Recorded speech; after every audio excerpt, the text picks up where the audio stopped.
Bonjour les gens, c'est encore dimanche, il est déjà 19h, l'heure de, je dirais même plus, sur Station Millennium.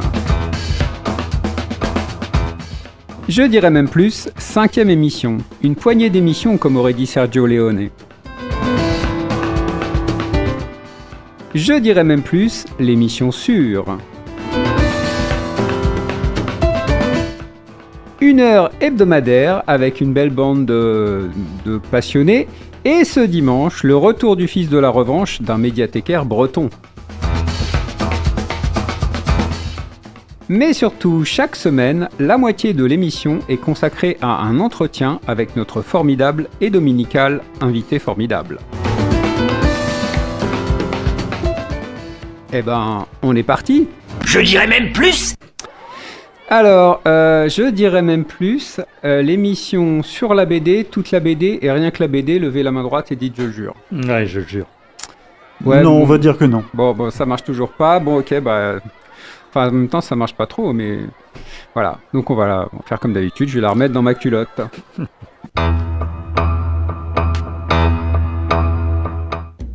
Je dirais même plus Jens et je dirais même plus sien, bonjour et bienvenue dans la number 5 de notre émission sur la station Millennium. Plus que 13 et on atteindra la majorité. Yes! Alors, cette fois-ci, nous ferons super bien semblant d'être le dimanche 14 novembre 2021. Vous venez de remettre une bûche dans l'âtre parce que vous aviez un peu froid aux pieds, l'humidité tombe vite dans le Trégor.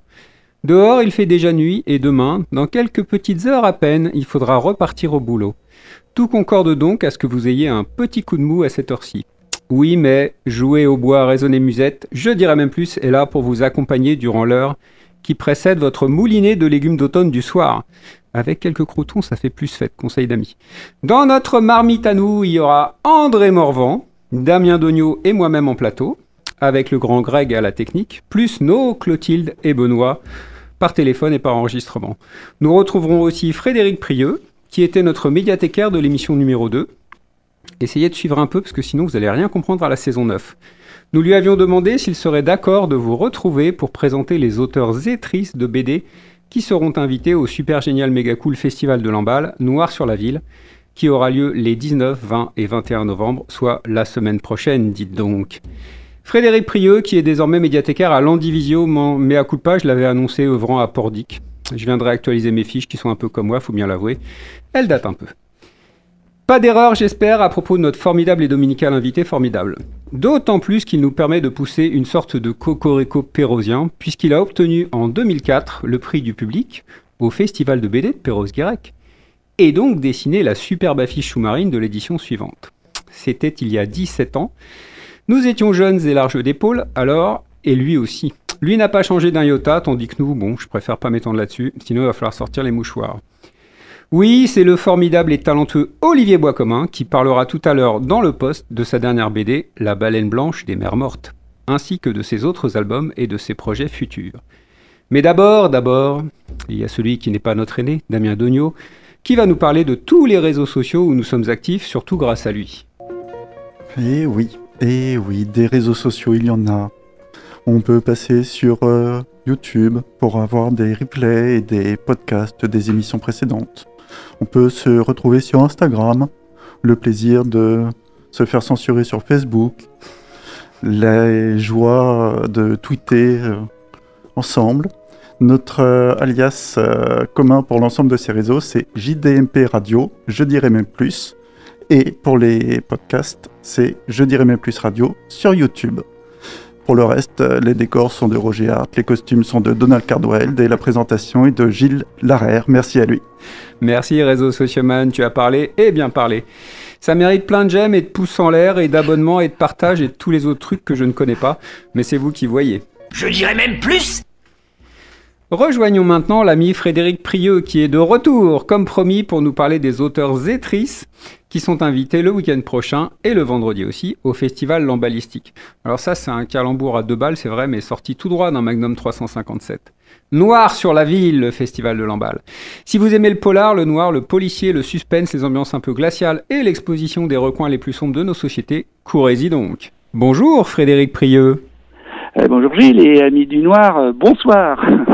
Alors très bientôt, le week-end du 20 et 21 novembre pour être précis, vous aurez à Lamballe le célébrissime salon du roman noir et du polar, Noir sur la ville, qui en est à sa 25e édition. Alors, Noir sur la ville, c'est une soirée ciné en ouverture, des rencontres dans les bibliothèques, mais bien sûr, un salon du livre où une trentaine d'auteurs sont invités. Et parmi eux, la BD est bien présente, puisqu'on retrouve cette année encore 3 dessinateurs et un scénariste. Alors, pour commencer par l'un d'entre eux, je passe par Julien Monnier, qui est celui qui a réalisé l'affiche de l'édition. Une affiche bien dégoulinante à souhait, c'est que je vous laisse découvrir sur le site du festival. Et Julien sera là pour sa série RIP, dont on ne se lasse pas rien que de relire les titres des 4 tomes que je vous donne. Le premier, c'est d'Éric, Je ne survivrai pas à la mort. 2, c'est Maurice, les mouches suivent toujours les charognes. En 3, c'est Ahmed, au bon endroit au mauvais moment. Et le 4, c'est Albert, prière de rendre l'âme sœur.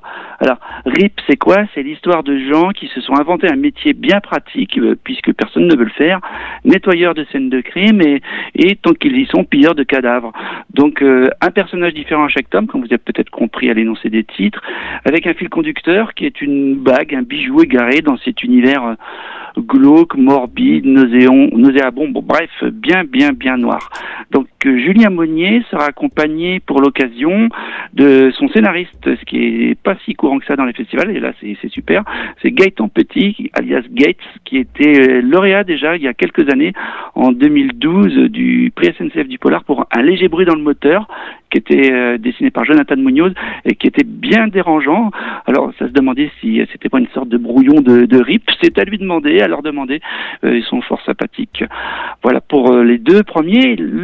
Autre invité, un autre Julien, Julien Lambert, auteur complet comme on dit, scénario et dessin, du diptyque Ville Vermine, qui lui a été couronné du Fauve Polar 2019, et qui est toujours chez Sarbacane. Alors c'est une histoire assez formidable, superbe même, et originale d'un mec assez balèze qui s'appelle Jacques Peuplier, qui parle aux objets, qui, figurez-vous, les objets lui répondent, c'est assez pratique, et il mène une enquête dans une cité futuriste, Ville Vermine, qui part complètement en lambeaux, la ville, et où rôde un savant fou prêt à tout pour le pouvoir absolu. C'est un univers étrange à la Jean Ray, pour ceux à qui ça cause, vraiment fascinant, très très étrange, et c'est magnifique. Donc petite précision, Julien avait réalisé l'affiche déjà du festival de Noir sur la ville 2020, annulé pour cause de vous savez quoi. Donc Julien de retour, donc 2 Julien pour le prix d'un. Et enfin, le dernier invité, bande dessinée évidemment, il s'agit de Corentin Rouge, qui lui sera là pour, entre autres, mais principalement là pour sa nouveauté toute fraîche ou toute chaude, ça dépend à quel moment vous levez, qui est paru chez Glénat, qui vient juste de sortir, qui s'appelle Sangoma, les damnés de Cape Town, et qui est une histoire scénarisée par Caril Ferret, une histoire qui se déroule en Afrique du Sud, de 13 ans après le Zoulou de Caril Ferret. Bon, c'est pas les mêmes personnages. Je n'ai pas encore lu l'œuvre, puisqu'elle arrive tout juste là, et donc c'est un scénario original et pas une adaptation. Donc voilà, Corentin Rouge, qui est aussi à découvrir pour d'autres albums qui seront certainement plus présents au festival. Il y a ainsi Calvin Wax, qui est un épisode de la série 13 Mystery.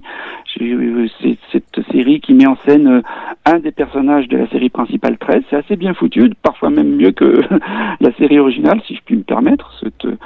C'est très osé. Et puis Corentin Rouge est aussi l'auteur d'une série qui s'appelle Rio, qui se passe à Rio de Janeiro, dans les favelas. Donc assez sombre aussi, même si lui son dessin est plutôt lumineux pour tout ce qui se passe à Rio, et un très très très réaliste. Voilà. Donc 4 auteurs, 5 si on compte Caril Ferret pour cette édition de Noir sur la ville 2021, qui ne manque pas de s'avérer formidable. D'accord. Voilà. C'était bien cool, Frédéric. J'ai vu la liste des auteurs et autrices invités, et je sais que JB sera là. Et quand JB est là, tout va, n'est-il pas? Exactement. Le JB et sa bande de joyeux lurons, tout va bien avec eux. D'accord. Donc on parle là de Jean-Bernard Pouic, un des sociétaires de Noir-sur-la-Ville. Merci Frédéric, tu es un chroniqueur tellement super qu'on est en train de réfléchir à ton passage en CDI. On en reparle prochainement, promis. Attention, merci beaucoup, à plus. Ouais, salut. Je dirais même plus. Bonsoir Paris et bonsoir Clotilde. Ce soir, il va falloir éloigner les enfants du poste durant 3 minutes, car tu vas nous parler d'un album un poil coquinou, dont l'auteur est le talentueux Arthur Depin. Oui, celui-là même de Zombilenium, quelques années avant. Il s'était fait connaître avec les 4 tomes de ses péchés mignons. Bonjour Gilles et bonjour à tous. Comme tu l'as dit Gilles, éloignez les enfants, car je vais vous parler des péchés mignons de Arthur Depin et Maya Mazorette. La série se concentre sur le personnage d'Arthur, trentenaire parisien à la recherche de l'âme sœur ou éventuellement d'un coup d'un soir, obsédé sexuel de son état. Il passe énormément de temps à fantasmer sur toutes les femmes qu'il croise, sa coiffeuse, sa banquière, ses collègues de boulot. Il va parfois jusqu'au harcèlement, persuadé qu'il est que tout le monde autour de lui ne pense et ne vit comme lui que pour le cul. Arthur reçoit parfois de ses amies femmes des conseils foireux ou des insider tips complètement à côté de la plaque qui donnent lieu à des râteaux assez savoureux. Dans le tome 2, Arthur, l'éternel célibataire, assiste à un dîner de couple entre trentenaires où est déroulée la checklist des sujets chiants. Bébé, boulot, bagnole, série animée vintage et toi, t'as une copine en ce moment ? En face de lui, il y a Clara, une rouquine en couple avec un type chiant comme la pluie. Elle semble passer une aussi mauvaise soirée qu'Arthur. Lorsqu'ils se croisent dans la cuisine, Clara embrasse Arthur et lui propose de quitter la soirée. Ce qu'ils font, non sans laisser un petit mot aimable à la surface du tiramisu ramené par Clara en partant. C'est le début de leur histoire, et quelle histoire! On n'est pas dans un couple de fées classique, pas de « ils se marièrent et eurent beaucoup d'enfants ici ». Non, ce n'est pas du tout le ton de la série. Au contraire, on voit Clara se déguiser en infirmière pour retrouver Arthur à l'hôpital quand celui-ci se casse la jambe en scooter. Elle lui propose un plan à 3 pour son anniversaire, le dresse à faire des tâches ménagères en ayant recours à la méthode pavlovienne, mais avec du sexe plutôt que de la nourriture. Tout ça dans une relation monogame. Enfin, monogame. Mais je m'emporte. Je ne voudrais pas vous dévoiler malgré moi la fin de la série. Déjà que je vous balance l'intrigue des 2 premiers tomes, faudrait voir à pas pousser mes mains dans les orties. L'histoire est sympa, c'est très drôle et c'est coquin sans être cochon. La faute ou grâce au dessin d'Arthur Depin, fait en vectoriel, qui sont sensuels avec des femmes charnues tout en courbe et surtout en fesses, et un personnage principal masculin qui est plus chat de gouttière famélique que tigre du Bengale tout en muscles. Arthur Depin est l'auteur, entre autres, Gilles, tu le disais en introduction, de la série Zombilenium, publiée au journal de Spirou, qui a été adapté en film en 2017. Que vous soyez petit ou grand, foncez le voir, vous ne le regretterez pas. À l'occasion, allez regarder aussi La Révolution des crabes sur YouTube, un film d'animation dont il est l'auteur, un grand classique, pour moi en tout cas, sorti en 2004, qui a reçu le prix du public au Festival d'Annecy. Vous le retrouverez plus souvent sur Facebook que sur Instagram, @Arthur Depin. Quoiqu'il a un Finsta, un compte Instagram secret pour ses œuvres Not Safe for Work, je vous laisse le trouver si ça vous intéresse. Il est sur Péché Mignon au dessin et au scénario qu'il a coécrit à partir du tome 3 avec Maya Mazorette. Son nom vous dit quelque chose ? Vous les connaissez peut-être de par ses chroniques hebdomadaires dans le monde, Le sexe selon Maya, qui sortent le dimanche et dont un recueil a été publié aux éditions La Martinière en 2020. Ou ses essais dont le récent Sortir du trou, lever la tête, qui se lit dans un sens puis dans l'autre. Les plus 2.0 d'entre vous la connaissent peut-être grâce à ses chroniques sur France Inter, mais aussi et sûrement par sa chronique La Zone Mazorette, sur Quotidien, où on la retrouve 3 fois par semaine. Elle poste régulièrement sur Instagram, @Mazorette, ses dessins de vacances, des modèles plus ou moins vêtus, et montre parfois en avant-première les divers accessoires et livres qu'elle chronique ensuite sur Internet, à la radio ou à la télé. Pour ceux qui ont envie d'aller les rencontrer et qui sont comme moi à l'UTES, je suis tombée sur l'information suivante. Ils seront en dédicace tous les deux pour les péchés mignons à la sortie d'une nouvelle intégrale de la série. Ça se passe à la librairie La Musardine le vendredi 19 novembre à partir de 18h. Merci pour cette coquinetterie, Clotilde. C'est courageux de ne pas avoir attendu la 18e émission et notre majorité pour te lancer là-dessus. Pour rappel, Depin avait réalisé, comme tu l'as dit, en 2004, un très chouette court-métrage qu'on a mis sur notre page Facebook, figurez-vous, qui s'appelle La Révolution des crabes, qui est en accès gratuit sur YouTube et qui est à mourir de rire. Allez voir ça, c'est une réussite. Ah mince, c'est pas de la BD. Il est aussi au scénario d'une série très très sympa avec des fées, des ogres dont tu aurais le titre ? Et des enfants scolarisés. Kind of Magic. Ah, d'accord. Et maintenant, c'est l'ami Benoît qui va nous parler en enregistrement, parce que figurez-vous qu'il est parti mouliner ses légumes d'automne du côté des Maldives, à ce qui paraît. Benoît, j'espère que t'as pas chopé trop de coups de soleil, parce qu'après ça fait des cloques et ça pèle, et bon, d'accord, c'est de la jalousie pure. Vas-y mon Blin, balance-nous ta chronique sur un Pinocchio pas tout à fait collodien dans l'esprit.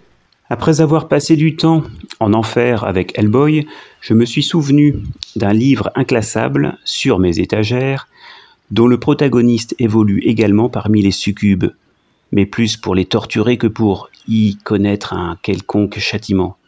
Il s'agit de Paolo Pinocchio de Lucas Varela, aux éditions Tanibis, dont il faut révéler ici le très bel ouvrage d'édition en 2012.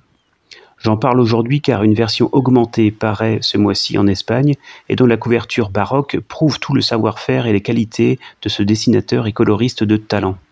Paolo n'a rien de commun avec le Pinocchio de Disney ou de Winchlus, si ce n'est un casier assez lourd de délinquant révélant son profil de punk manipulateur et affublé d'un nez toujours aussi long au pouvoir magique, pied de chaise à la drôle d'odeur. D'ailleurs, quand on lui demande de se définir, il répond « Je suis ce malheureux qui parcourt le monde et se délecte de naïfs, absout les niais et amuse les vilains. » Le ton est donné. Et je dirais même plus, aucune rédemption possible pour ce sale gosse, perpétuel menteur. Lucas Varela, rencontré au festival de BD de Pornichet, ne répond absolument pas à cette description, car il s'agit d'un auteur argentin absolument charmant et affable, qui a travaillé avec Trilio et qui place son talent multiple dans la maîtrise d'un graphisme ligne claire avec une foule de détails dans chaque vignette, baignée dans une harmonie colorée tellement séduisante qu'elle peut déstabiliser n'importe quel lecteur, dans le décalage offert entre l'histoire et son résultat visuel. Et bien sûr, je pourrais citer une liste très longue de dessinateurs pour évoquer le style de Varela, mais je préfère laisser au lecteur le soin de le deviner. En effet, au-delà d'une esthétique qui le place parmi les meilleurs graphistes, d'ailleurs Varela travaille beaucoup pour la presse écrite et numérique, les historiettes qui composent l'ouvrage ne correspondent pas au graphisme choisi pour les illustrer. Et c'est là l'un des nombreux intérêts de l'ouvrage. La beauté des images lumineuses nous trompe sur la méchanceté du personnage et Lucas Varela cultive dans ce livre un précieux recueil d'humour absurde, voire sale, bête et méchant. L'auteur évacue en 2 pages l'origine de la présence de Paolo en enfer. On le découvre menteur, manipulateur, cynique, blasé et prêt à tout pour sauver sa peau de prisonnier dans l'Averne et les limbes. Car il résiste aux châtiments infernaux avec sa tête de bois, pantin il restera.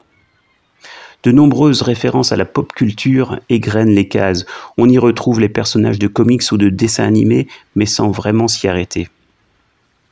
On y croise aussi bien Dante que Casanova à Venise, qui lui demande son aide pour se libérer d'une situation inconfortable, car il semble étonnamment adapté à toutes les circonstances.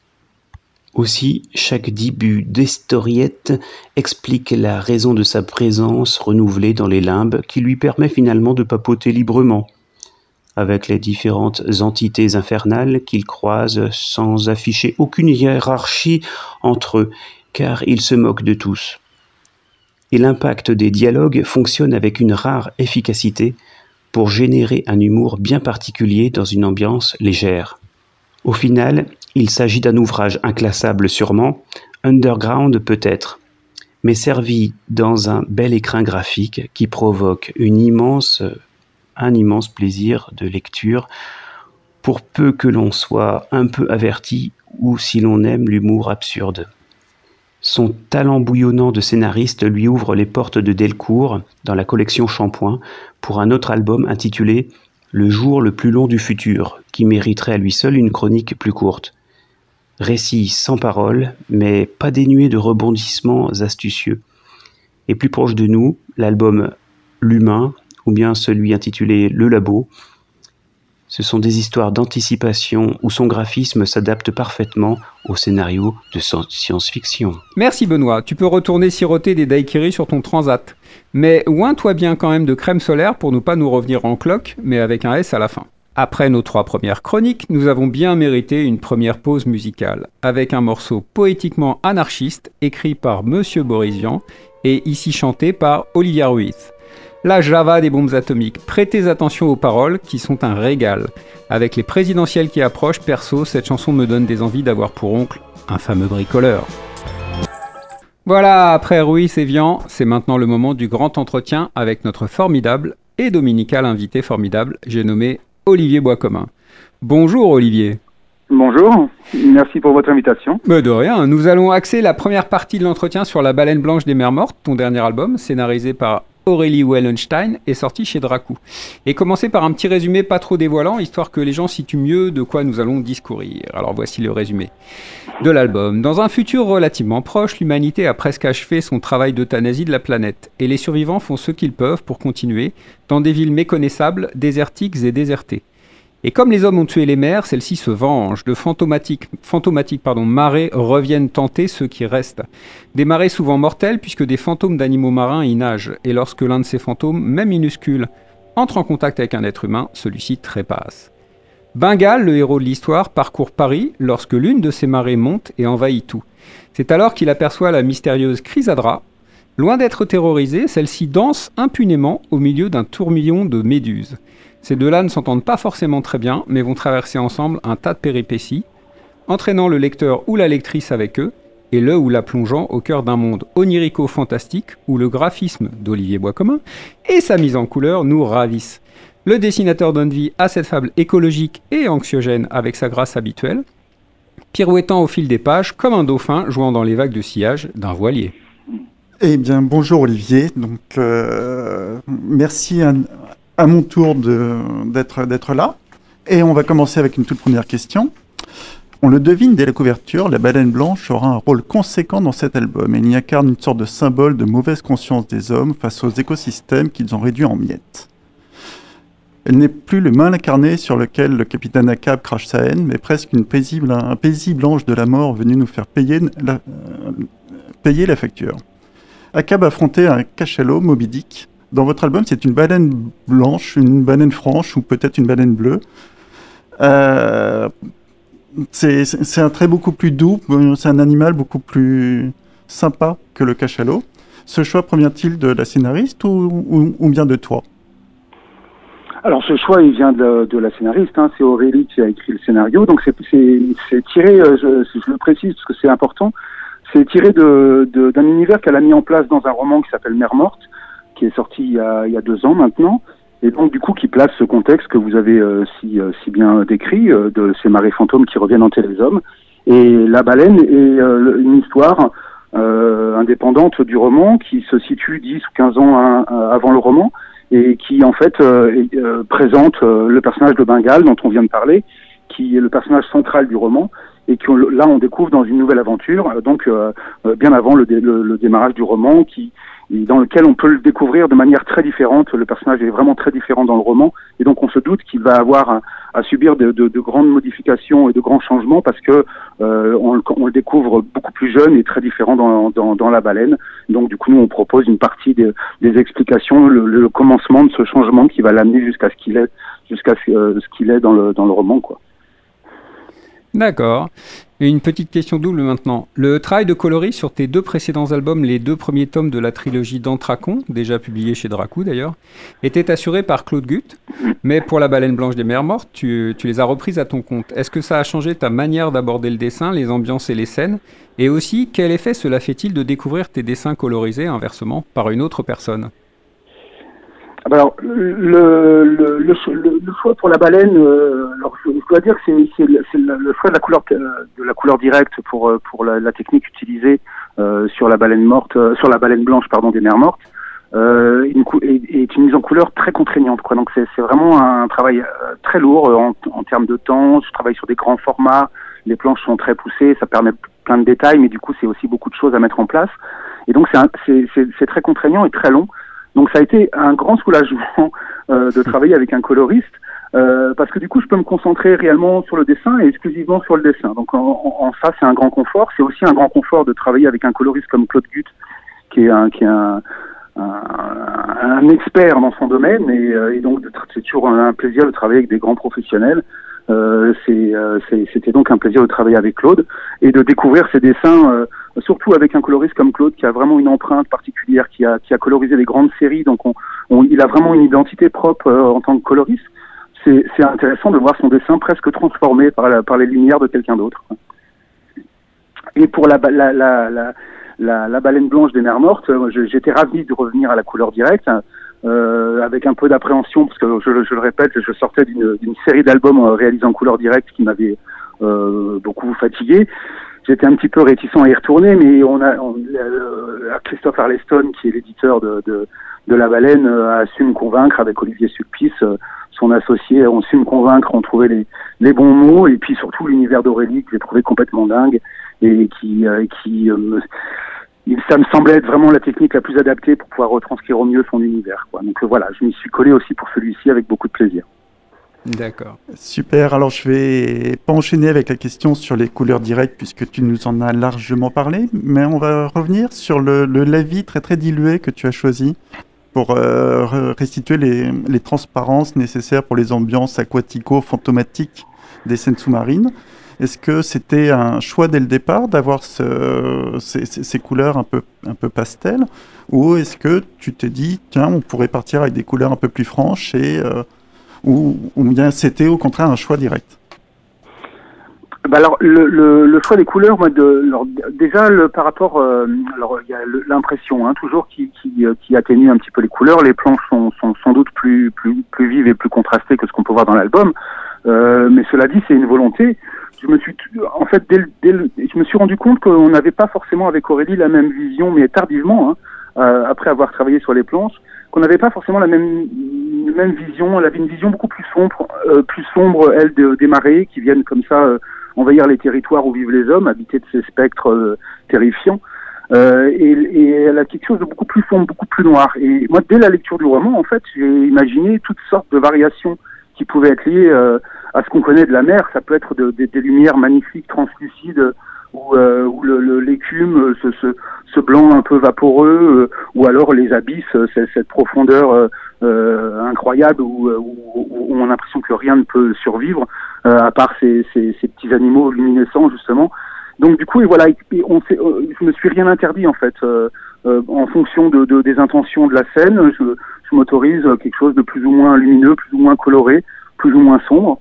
Et pareil avec les spectres. Alors là, par contre, Aurélie, on en avait parlé, et elle souhaitait clairement que, comme dans le roman, les spectres sont parfois décrits un peu comme des zombies, très incarnés, enfin avec de la chair, du sang, on voit leurs blessures, on imagine ce par quoi ils ont pu mourir, ou alors des spectres justement vaporeux, blancs, ou lumineux, parce que comme ils dévorent les âmes des hommes, ces âmes brillent en eux et donc du coup dégagent de la lumière aussi.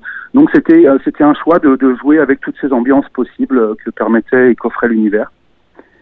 D'accord.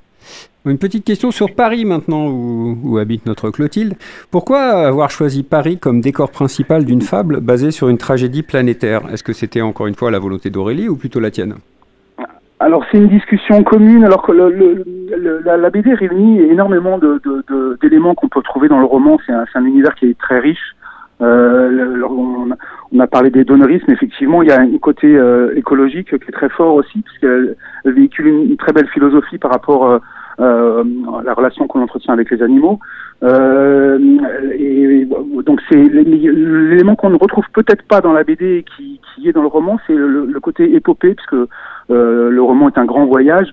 Là, on est sur un lieu. Les personnages arrivent à Paris et découvrent. Ils sont emmenés à l'opéra, en fait. Donc, c'est le personnage, un personnage très important aussi de l'album, l'opéra, où les personnages passent pas mal de temps et où la baleine que la baleine vient survoler pendant les marées hautes, puisqu'elle y revient, puisqu'on lui joue de la musique.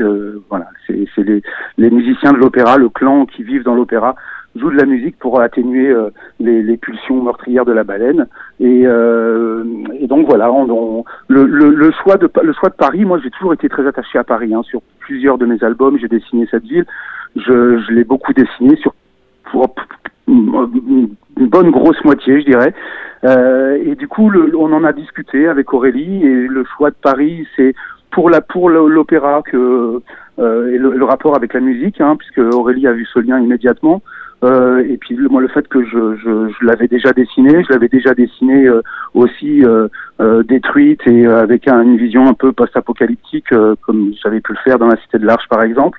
Donc c'était quelque chose que je maîtrisais. Puis c'est une ville qui est magnifique, qui est extraordinaire, qui propose et qui offre beaucoup de choses. Et puis elle a aussi l'avantage d'être connue de tous.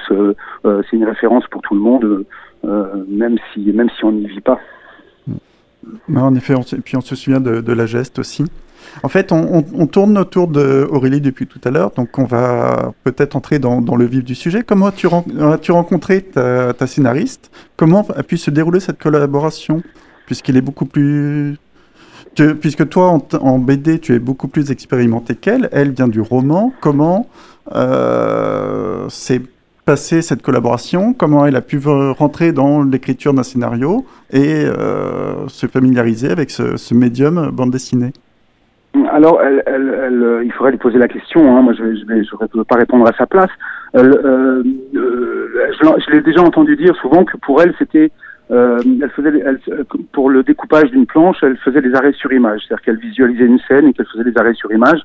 Voilà, moi, le scénario d'Aurélie proposait, enfin, c'est vraiment un scénario qui m'a beaucoup plu. Je trouve qu'elle a vraiment des talents multiples. Elle a une grande sensibilité, une nuance dans son écriture qui est très appréciable. Elle a des dialogues qui sont parfois savoureux. Elle a une bonne notion de la mise en scène, notamment dans les scènes d'action, ce qui n'est pas forcément évident. Là, c'est son premier scénario. Il y avait quand même des choses un peu fragiles dans un point de vue strictement narratif, bande dessinée, lié à la narration de la bande dessinée. Et dès le début, moi, j'ai demandé à avoir la plus grande liberté possible, en fait, pour pouvoir modifier des petites choses sans que ça demande une réécriture, comme ça a pu être le cas sur certaines scènes qui fonctionnaient pas pour une raison ou une autre. On en a parlé et puis les choses ont été réécrites. Mais voilà, globalement, j'avais quand même une grande liberté, ce qui me permettait, moi, de pouvoir ajuster. D'accord. On a une petite question graphique justement. Est-ce que la superbe image des tutus de ballerines suspendues qui évoquent les méduses de Chris Hadra, qui est une idée très graphique, ça c'était dans le scénario ou bien c'est de toi? C'est dans le scénario. Ah ouais aussi, d'accord. C'est une des scènes qui a nécessité une petite réécriture. C'était dans le scénario. Non, Aurélie avait découvert cette salle des tutus qui existe à l'opéra. Et donc oui, effectivement, c'est la scène, vraiment la scène de Chris Saura, le personnage qui accompagne donc Bengal et qui va être un petit peu, en tout cas pas à l'origine forcément de sa transformation, la transformation du personnage de Bengal, mais en tout cas elle va l'accompagner dans ce changement et avoir son importance aussi. Et c'est vraiment la scène de Chris Saura, quand on la découvre vraiment dans son univers. Effectivement, cette salle des tutus la représente très très bien. Elle est sur une balançoire d'ailleurs. Ça montre bien pendant toute la scène, elle discute avec Bengal en faisant de la balançoire sur un drapé. C'est un personnage comme ça, très aérien, très léger, un peu naïve. Voilà, c'est vraiment la scène du personnage. On termine ce top 1 en ayant envie de continuer à suivre Bengal et Chris Saura, dont on présente bien que tout n'a pas été dévoilé à leur propos. Alors une suite est-elle prévue et sur combien d'albums ? Alors, il n'y a pas de suite de prévu, c'est une histoire complète, rien n'est exclu. En tout cas, le roman se passe, le début du roman se passe une dizaine d'années après la fin de l'album de bande dessinée, donc on peut facilement imaginer qu'il pourrait y avoir des suites. Encore une fois, le personnage de Bengal n'a pas terminé son évolution. Il démarre sa quête tout juste dans l'album. On découvre sa motivation et il démarre sa quête tout juste dans l'album. Il y a tout à fait le moyen de le poursuivre. Pour le moment, il n'y a rien de prévu en tout cas. D'accord. Merci pour tes réponses à cette première partie. Oui, c'est déjà fini la première partie. Nous allons parler un peu plus de ta carrière et de tes autres projets d'ici quelques minutes. Et avant, on va écouter un morceau des Pixies qui vont nous chanter This Is My Fate, un morceau de ton choix. Pourquoi tu as choisi ce titre en particulier ? C'est un album que j'ai énormément écouté pendant la réalisation de cet album. Donc ça m'a paru naturel et j'aime beaucoup ce titre. Donc voilà, d'où ce choix. D'accord, mais on va écouter les Pixies. Ceci est mon destin, nous ont chanté les Pixies, et c'était un très chouette choix de notre formidable et dominical invité, Olivier Boiscomin. Et toi, Olivier Boiscomin, en admettant qu'on puisse l'être, et si c'est pas trop indiscret surtout, es-tu satisfait de ton destin ? Est-ce que je suis satisfait de ton destin. Écoutez, oui, sur pas mal de points en tout cas. Ça marche. Bon, on va revenir un peu sur ta carrière. Tu as débuté en 1995 aux éditions Le Cycliste, avec les 2 tomes de Joe ensuite. Tu as commencé à travailler avec des scénaristes jusqu'en 2010-2012 et tu as signé seul la trilogie des Cités de l'Arche chez Drugstore, puis L'heure de la nuit en 2013. Depuis, tu n'as plus écrit de scénario. Nous sommes en 2021. Cette envie-là te titille-t-elle? Est-ce qu'un nouveau livre dont tu serais le seul signataire est en vue? Pour le moment, il n'y a rien de programmé, mais je continue à écrire. J'ai même une histoire que j'ai entièrement storyboardée. J'avance sur des choses. Je ne sais pas si elles verront le jour ni quand, mais en tout cas, le plaisir d'écrire est toujours là. C'est surtout peut-être le temps qui me manque en ce moment où je suis beaucoup sur le dessin, sur des phases de dessin, que ce soit avec la série d'Antracon ou la baleine qui m'a demandé une année de travail très importante.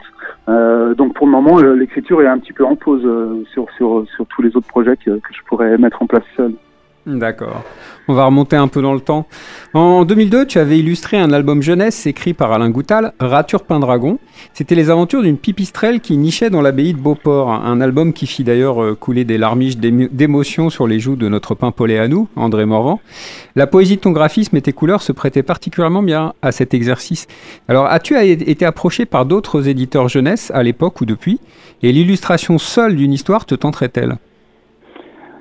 Alors, j'aime beaucoup l'illustration. C'est vraiment une autre démarche que la bande dessinée. Ça peut être quelque chose de très reposant parfois. Ceci dit, la réalisation d'un album d'illustration, c'est quand même un sacré paquet d'images à réaliser et donc une grosse contrainte aussi. Mais moi, ma nature me porte vers la bande dessinée. Sur la narration bande dessinée, c'est vraiment celle qui me procure le plus de plaisir. Même si c'est vrai que j'aime parfois m'attarder sur le côté un peu plus illustratif, un petit peu plus je sais pas comment dire, mais le fait de passer du temps sur une image, voilà, et d'essayer de faire en sorte que cette image raconte le plus de choses possible en une image. La bande dessinée, voilà, c'est des séquences, c'est un rythme à installer, tout ça. Donc ma nature me porte plus vers ça quand même naturellement. D'accord. Et ben justement, on va parler de narration et de trajectoire visuelle, de graphisme. Est-ce que ça change de travailler avec un scénariste auteur de texte ou pire une romancière? Et comment ça se passe si on travaille plutôt avec des scénaristes dessinateurs comme Sfar ou comme Morvan? Alors pire romancière, non, le scénariste d'Aurélie, surtout pour un projet, j'ai travaillé avec énormément de scénaristes, énormément avec beaucoup de scénaristes, et puis pas des moindres non plus, avec quelques belles personnes et quelques beaux noms, quoi. Et je vous assure que le scénario d'Aurélie, surtout pour un premier scénario, était loin d'être ridicule.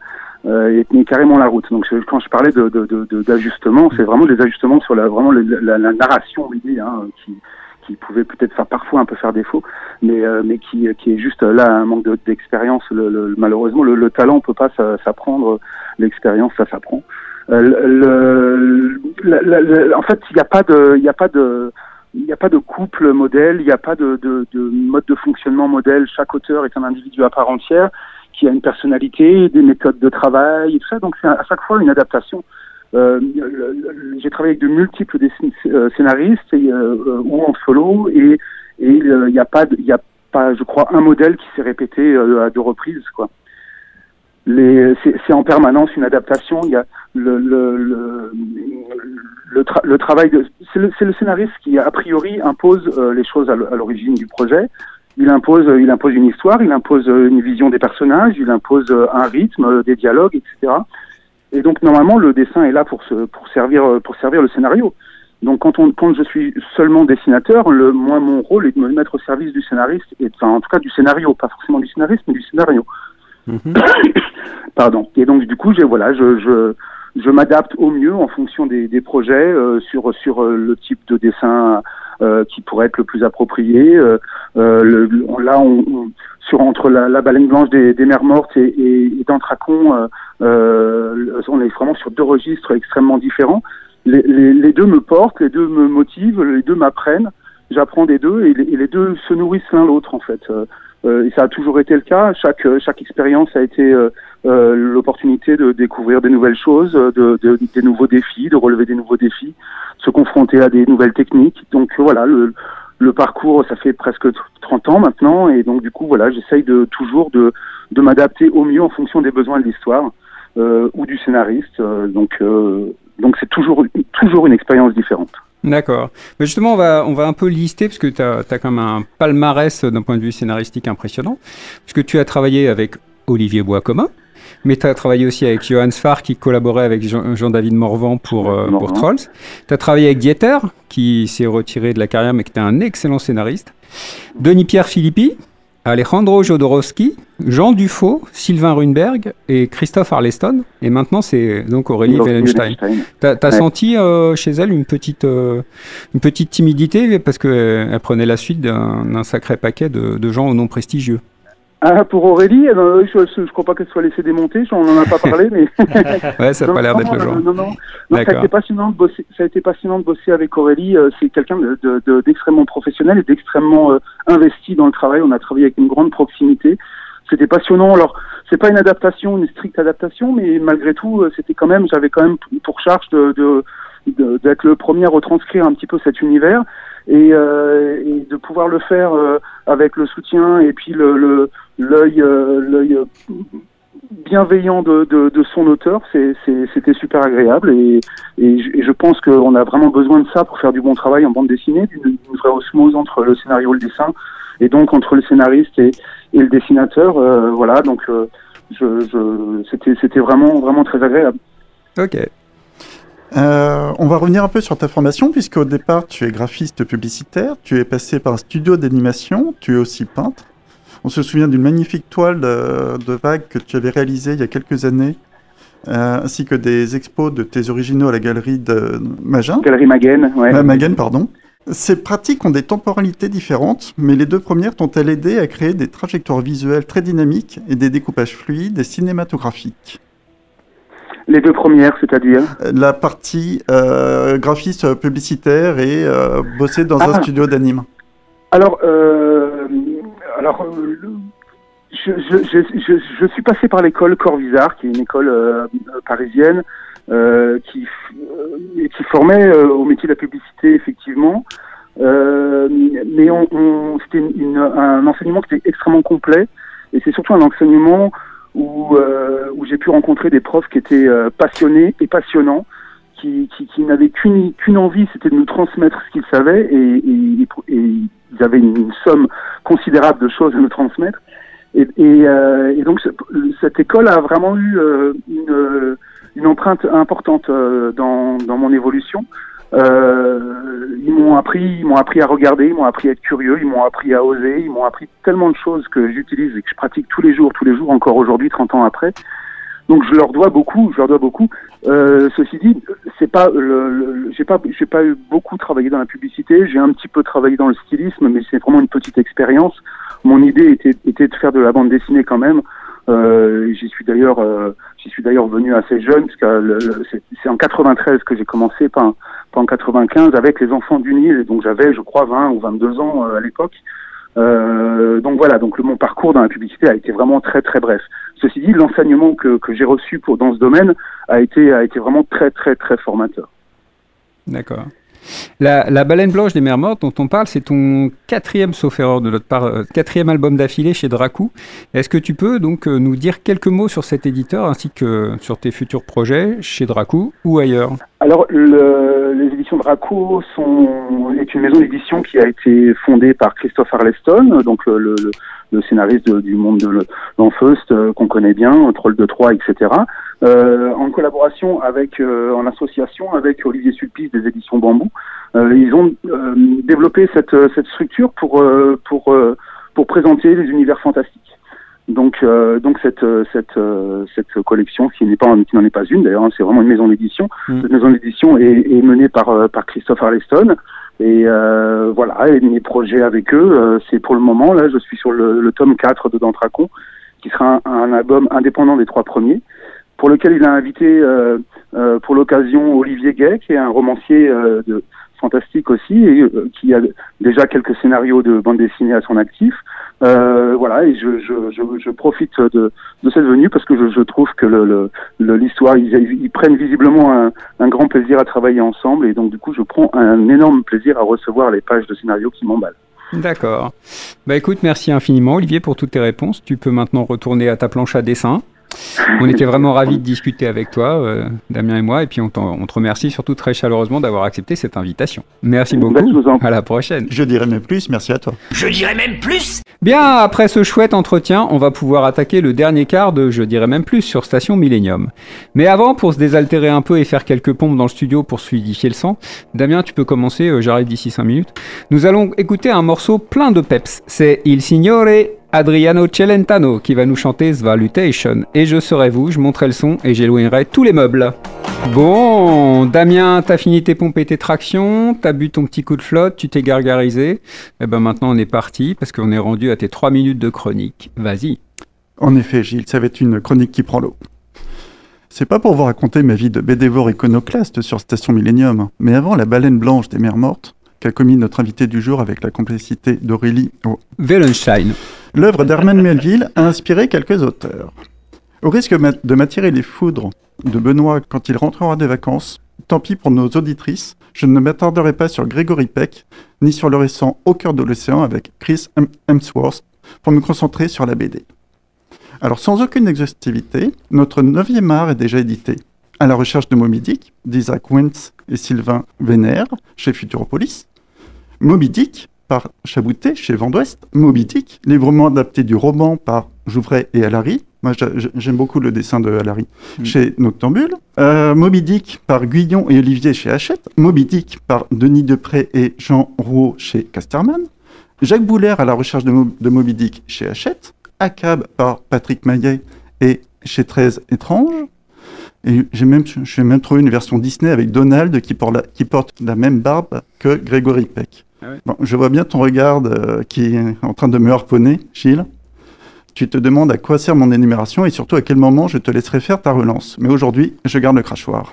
Car avant Melville, il y avait eu Jonas, Pinocchio et Geppetto, et même Ceto. Oui, Ceto, c'est le monstre marin qui avait été envoyé par Poséidon contre Andromède et que Persée a tué.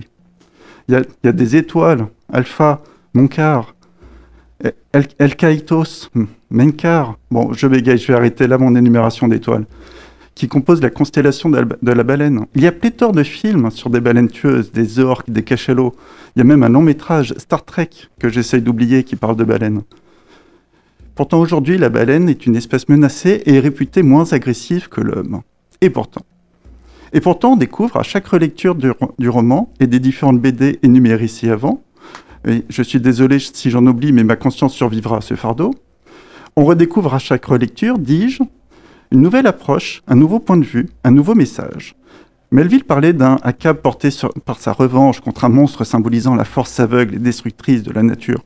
Aujourd'hui, d'autres voix portent ce récit vers un respect du milieu naturel et sur la charge mentale du chasseur. Ce ne sont pas mes coturnes Gilles et André, avec leur thermos d'eau, qui me contrediront sur l'écologie responsable de notre siècle. Mais je voulais surtout arriver à cette conclusion. On peut encore adapter ce récit, comme l'ont fait Olivier Beaucomin et Aurélie Wellenstein, car il y a encore de nouvelles approches et de nouvelles pistes d'adaptation. Merci, bravo pour cette chronique. Comme on disait quand on était petit, c'est assez, dit la baleine, je cache à l'eau mon dauphin. C'était la totale du listing. Voilà, eh bien écoute, merci pour cette chronique. Donc, parce qu'en fait, tu devais nous faire une petite surprise, mais ça n'a pas pu se réaliser. Donc on espère qu'on aura la surprise la prochaine fois, parce qu'on aime bien aussi les surprises, n'est-ce pas? Je dirais même plus. Bonjour André Morvan, on va aujourd'hui encore Gilles. laisser un peu de suspense autour de ta chronique, dont je dirais seulement qu'elle a pour sujet une série d'aventures humoristiques qui a Fleurus un certain succès populaire auprès de notre jeunesse de l'époque. Dis-nous en plus, please. Eh bien Gilles, lors d'une de ses récentes interventions, Clotilde, notre chère lutétienne, sous prétexte de parler du VRH, a chroniqué une vieille BD de 1989. Piqué au vif, tel un vacciné qui reçoit sa 3e injection, je réagis aujourd'hui en exhumant une encore beaucoup plus vieille BD, une BD de Herbonnet. Herbonnet, c'est le pseudo de Roger Bonnet, dessinateur et scénariste né à Paris en 1905 et mort en 1998. C'est en 1943, là, il y a une rafale de dates là. C'est en 1943 qu'il crée Fripounet pour la revue Jeunesse agricole chrétienne. Et comme la revue est mixte, au bout d'un moment, Herbonnet adjoint à son héros une cousine qu'il baptise Marisette. Marisette est aussi brune que Fripounet est blond. Fripounet et Marisette vont vivre comme ça 35 aventures publiées par les éditions, tu le disais, par les éditions Fleurus. La plus célèbre de ces aventures est parue en 1953, une très bonne année, et elle a quelques résonances aujourd'hui, puisqu'elle parle de virus et d'épidémie. Le titre de cet album, c'est La fièvre Z. Fripounet et Marisette ont un sérieux problème. Zéphirine, la vache de leur parrain, a chopé la fièvre Z. Voilà. Un gentil savant a découvert l'anatoxine capable de guérir cette fièvre. Malheureusement, ce savant est séquestré par son méchant assistant qui veut lui voler le remède parce que, en fait, ça magouillait déjà dur dans l'industrie pharmaceutique à l'époque. Donc, il faut, pour Fripounet et Marisette, il faut délivrer le savant et ensuite, bien sûr, guérir Zéphirine. En cette époque colonialiste, l'aventure conduira Fripounet et Marisette au Maroc via Gibraltar. Mais ça se termine bien au moins à la fin. Eh bien écoute, puisque c'est au Maroc, je dévoile tout. Le bandit et ses complices finissent en prison et la vache est guérie. Alors aujourd'hui, en plus du Covid, nous connaissons presque 70 ans après une nouvelle épidémie de fièvre Z. Une fièvre Z qui s'empare des médias, une fièvre Z qui secoue le monde politique, une fièvre Z qui fait vendre 190 000 exemplaires de « La France n'a pas dit son dernier mot ». Ouais, malheureusement, ouais. Une fièvre Z nostalgique de Philippe Pétain, une fièvre Z qui nous promet de nouvelles aventures fripounesques avec la prochaine échéance électorale. Bon, on espère que Zéphirine n'a pas été guérie juste pour après manger des farines animales, la pauvre.